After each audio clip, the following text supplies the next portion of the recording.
আমি যবে থেকে ব্লগিং করা শুরু করেছি তবে থেকে আমি চেষ্টা করি কখনো কখনো যদি স্পেশাল কোনো অকেশন হয় যাতে তোমরা সেগুলো পার্ট হতে পারো বা তোমরা কিছু তথ্য জানতে পারো। কারণ তোমরা সবসময় চাও যে আমাদের বাড়ির কিছু গল্প, কিছু কথা জানতে। তো সবাই আমরা বাঙালিরা চাই, যে প্রান্তেই থাকি না কেন। তো বরণের দিন সন্ধেবেলা এভাবে মাকে বরণ করা হয়। দেখতেই পাচ্ছ এয়শ্রী যেটা যাদের আমি বলি আমরা সবাই, তারা সবাই মিলে এভাবে বরণ করে নিই মাকে। এবং মাকে এই যে ফুলের সাজ দেখছো, আগে যখন উত্তম কুমার বা সুন্দরটুকু যখন ছিলেন তখন তখন ফুলের সাজটা উনি অবশ্যই থাকতেন, উনি গাড়িতে থাকতেন। এই ফুলের সাজটা হতো গঙ্গার ঘাটে, কিন্তু এখন এটা বাড়িতেই হয়। ফুলের সাজ, গয়নার শরীর, মানে যখন বরণের সময় একটা সাজ হয়, যখন ওনাকে আনা হয়, তারপর আরেক রকম সাজ হয়, এবং তারপর বিদায়ীর সময় বা যখন ভাসান হয় তখন এই ফুলের সাজটা হয়, মাকে সাজানো হয়। অসম্ভব সুন্দরী লাগছিল মাকে। মায়ের কাছে প্রার্থনা জানালাম যাতে আসছে বছর আরও ভালোভাবে, আরও সুন্দরভাবে, সুষ্ঠুভাবে এই পুজোটা করতে পারে সবাই মিলে বলে আমরা বাড়ির থেকে রওনা দিলাম। এভাবে লরিতে করে যাওয়া হয়। এবং এবছর যেহেতু ৭৫তম বর্ষ এই পুজোর, তাই আগে যেরকম ব্যান্ড হতো, মানে মহানায়কের সময় যেমন ব্যান্ড হতো ঠিক সেভাবেই আবার করা হয়েছে। বহু বছর পর এই ব্যান্ড আবার অ্যারেঞ্জ করা হয়েছে এবং তাদের পারফরমেন্স দেখা হলো, এবং আমার তো একটা আলাদাই অনুভূতি হয়েছে। কারণ এই প্রথমবার, শুধু আমি নয়, এবারই সবাই যারা আমাদের জেনারেশনে, তারা প্রত্যেকেই প্রথমবারই এরকম ব্যান্ডের সাথে পুরো পাড়াটা পরিক্রমা করলো।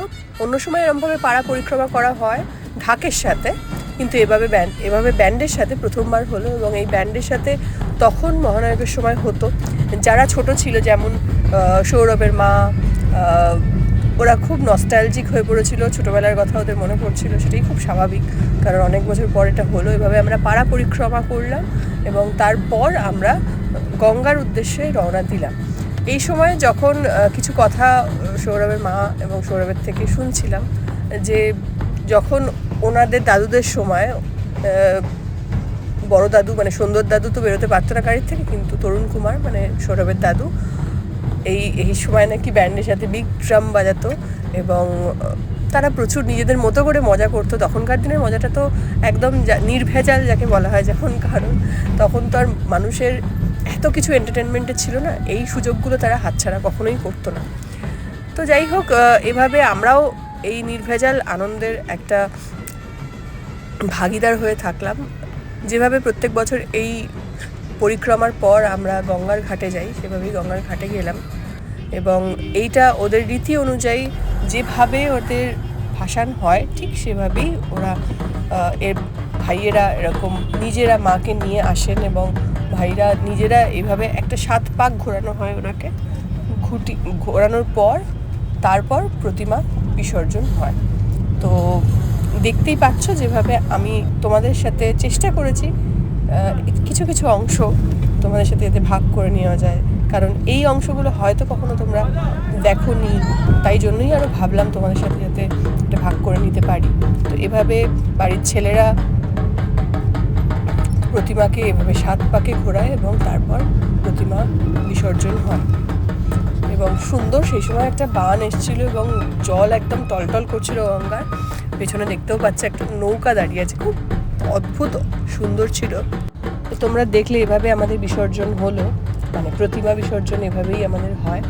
এই পুরোটা সময় মহানায়ক কিন্তু এখানেই থাকতেন, সুন্দর দাদু এখানেই থাকতেন বলতে হয়তো উনি বেরিয়ে আসতে পারতেন না, উনি গাড়িতে পুরোটা সময় থাকতেন। এবং যখন বাড়িতে ওই পরিক্রমা থেকে শুরু করে পুরোটা সময় উনি থাকতেন। এবং এই ফুলের সাজটা তখন এখানেই হতো, যেটা বললাম, তখনও উনি গাড়ি থেকে দেখতেন, পুরোটা সময় উনি পার্ট হতেন। যাই হোক, তোমাদের এই ব্লগটা কেমন লাগলো জানিও, আর ভালো লাগলে লাইক